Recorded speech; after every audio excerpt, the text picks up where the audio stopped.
Oui, donc ça va être un petit peu particulier, c'est pas du CPE classique.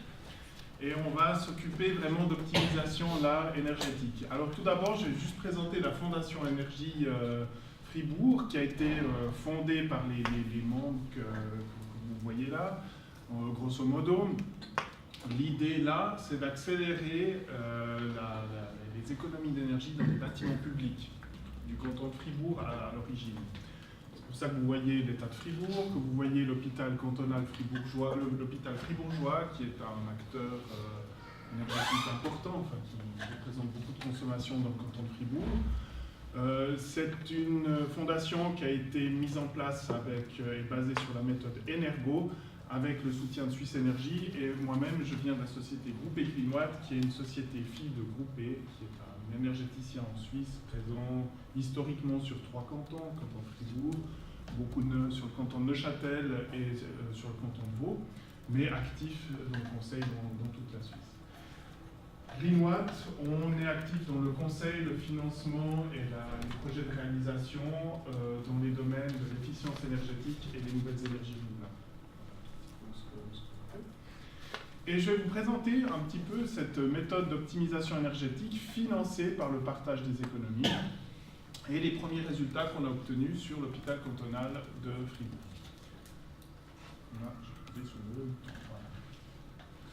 Donc, c'est relativement... En fait, c'est un schéma simplement très simple, hein, où on voit qu'un bâtiment a une certaine consommation. À un moment donné, on décide de réaliser une mesure d'optimisation qui peut être issue d'un état des lieux réalisé préalablement dans un audit énergétique ou pas. Ça peut être parce qu'on a identifié simplement cette mesure. Et on voit que finalement, on a un effet lié à cette optimisation. Et là, vous voyez une courbe calculée de qu'est-ce qui se serait passé si on avait rien optimisé.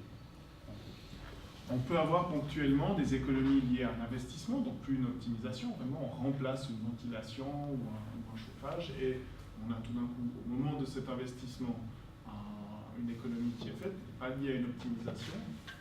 Et puis, ces optimisations, en général, ce qui se passe dans des sites typiquement d'une certaine taille, on en trouve mis en place petit à petit et cette économie liée à l'optimisation augmente.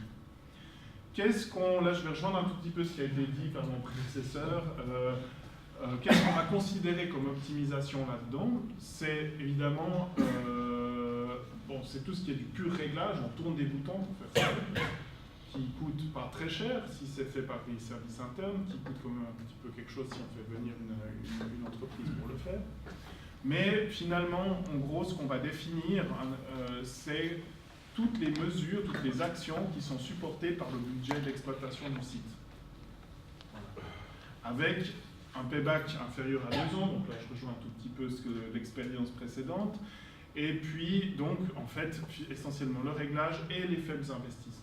On va peut-être remplacer 2-3 équipements quand même et considérer ça comme de l'optimisation. Ce qui est nouveau maintenant dans le modèle de la Fondation Énergie Fribourg, c'est qu'on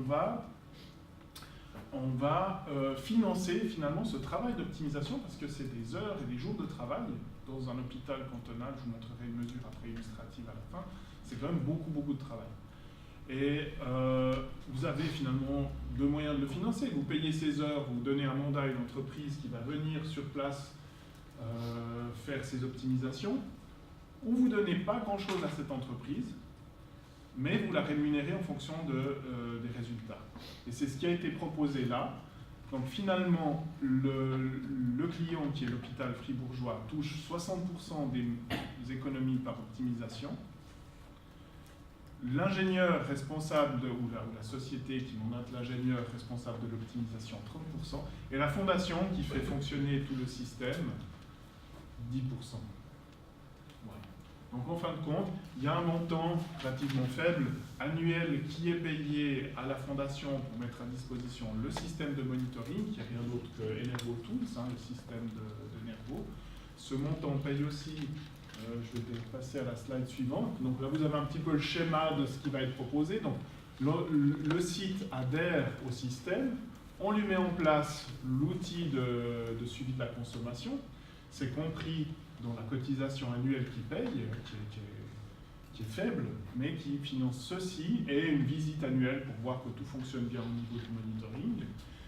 Paye aussi un cours de formation Energo dans le catalogue Energo, ce qui est quand même très important pour maintenir les bénéfices de l'optimisation à long terme. C'est important que les compétences internes de l'entreprise, des services techniques de l'entreprise augmentent et permettent cette maintenance de la performance. Et puis, ceci, une fois que c'est mis en place, ben finalement, c'est l'ingénieur qui décide le temps qu'il investit pour régler les installations et obtenir le gain par optimisation. On peut, de façon facultative, au préalable, proposer un audit énergétique. Donc, on peut démarrer de deux façons, finalement. On peut faire un état des lieux, j'en parlerai vite après, et puis après, on attaque les potentiels d'optimisation, ou alors on ne fait pas d'état des lieux qui indique aussi les potentiels d'investissement, et on commence par optimiser, par aller voir là où il y a les plus gros potentiels, et à force de connaissance du site, ben, on augmente les potentiels d'optimisation, et on découvre aussi et on discute en parallèle en général des investissements, mais on perd un tout petit peu, je dirais, la feuille de route ou l'état des lieux complet, la vision de ce qui va se passer dans les 10 ou 15 prochaines années. Maintenant, l'hôpital cantonal de Fribourg, ben c'est un grand hôpital qui, on a démarré en fait l'analyse par un audit énergétique classique. On a fait l'état des lieux des consommations, ce qui permet de comprendre quand même, c'est quand même quelque chose qu'on recommande parce que ça vous indiquera là où part l'énergie principalement, dans quel système, et en général c'est dans ces systèmes-là qu'il vaut la peine d'aller voir si tout est bien réglé. Ce que l'on a fait là, c'est qu'on s'est concentré effectivement sur les optimisations de l'exploitation. Je fais juste une parenthèse, le bénéfice clairement de l'audit énergétique sur des sites, quelle que soit leur taille finalement, c'est quand même qu'on parle d'infrastructures techniques qui ont une durée de vie de 10 à 20 ans. Et elles vont être renouvelées dans un horizon de 10 à 20 ans. Je ne parle pas de l'ensemble du bâtiment, je parle vraiment des infrastructures techniques. Et donc d'avoir simplement cette vision en plus des potentiels d'exploitation pour savoir comment bien investir le mieux possible, et financer peut-être avec du CPE ou autrement, c'est très intéressant. Maintenant, pour ce qui est de l'optimisation, on a deux façons de le faire et de mettre en évidence son effet. Le premier, ben, c'est la mise en place du monitoring, d'un système de monitoring qui, dans le cas présent, EnergoTools, qui permet d'avoir un système de signature énergétique. Alors, je ne vais pas expliquer très longtemps ce que c'est, mais en gros, c'est une fonction qui décrit la consommation en fonction d'une variable d'activité ou météorologique. Une fois qu'on a trouvé les bonnes variables, eh ben, on décrit assez bien ce qui se passe dans le bâtiment, comment la consommation du bâtiment évolue en fonction de ces différentes variables. Ici, c'est le cas, et ce que cela permet, en fait, c'est une fois que la référence est établie, c'est de voir l'effet des mesures d'optimisation. Donc ça, c'est simplement un cas d'humidification. On voit que la référence qui a été établie donne la consommation de la courbe rouge, puis ben là, le 2 mai, on voit que si on n'avait pas fait d'optimisation, on aurait consommé pas mal de kilowattheures, 15 000 gigawattheures thermiques, et finalement, on en a consommé un peu moins grâce à l'optimisation faite sur les modifications. Ventilation qui peut avoir, dans le cas là, on va parler de 200 000 m3, vous n'allez pas le voir sur la consommation globale. Donc on ne peut pas travailler sur un compteur général ou même un sous-compteur, parfois on les a, ces sous-compteurs, parfois pas. Donc parfois on va simplement faire une mesure avec des appareils de mesure qu'on place, on réduit le périmètre de mesure, et c'est ce qu'on a fait là. On a commencé, là on s'est penché sur des ventilations qui avaient des débits estimés à 200 000 m3 et qu'on a réduit proche des valeurs cibles SIA. Alors on n'a pas forcément été exactement à la valeur cible parce qu'il fallait quand même, c'est un bâtiment vieux, et il fallait quand même assurer un minimum il y a des questions d'équilibrage à un moment donné qui faisaient que dans certaines pièces on devait assurer le renouvellement minimum. Et on avait typiquement fait une évaluation dans la phase d'audit des potentiels d'économie en électricité, en chaleur, des coûts qui étaient en fait qui sont surtout liés, les coûts pas tellement à l'abaissement de la fréquence, mais surtout à l'identification déjà précise du réseau de ventilation de là où on allait agir. On a dû carrément faire des schémas, refaire des schémas qui n'étaient pas disponibles au moment où on est arrivé. Et puis, c'est simplement le nombre de... Vous verrez un petit peu comment ça se fait, le nombre d'étapes qu'il faut faire pour mettre en place l'optimisation d'heures simplement passées sur place. Donc, comme je vous le disais, on a été mesuré, on a été suivre les canaux, mesurer, c'était une condition préalable. Ça, c'est juste après un certain nombre de choses excusez-moi, auxquelles il faut être attentif. Donc, s'assurer que le fonctionnement réel de l'installation, quand même, parce que typiquement dans des bâtiments de cette taille-là, les schémas ne sont pas toujours à jour. Donc, le premier point qu'il faut se poser, c'est est-ce qu'on a compris ce qui se passe réellement. Ensuite, s'occuper, bien sûr, de bien comprendre la supervision et le contrôle, commande. Ensuite, beaucoup discuter avec les gens sur place. Il faut quand même être conscient que ça implique aussi un effort des personnes sur le site. Et s'assurer de la gestion des conséquences, quand même.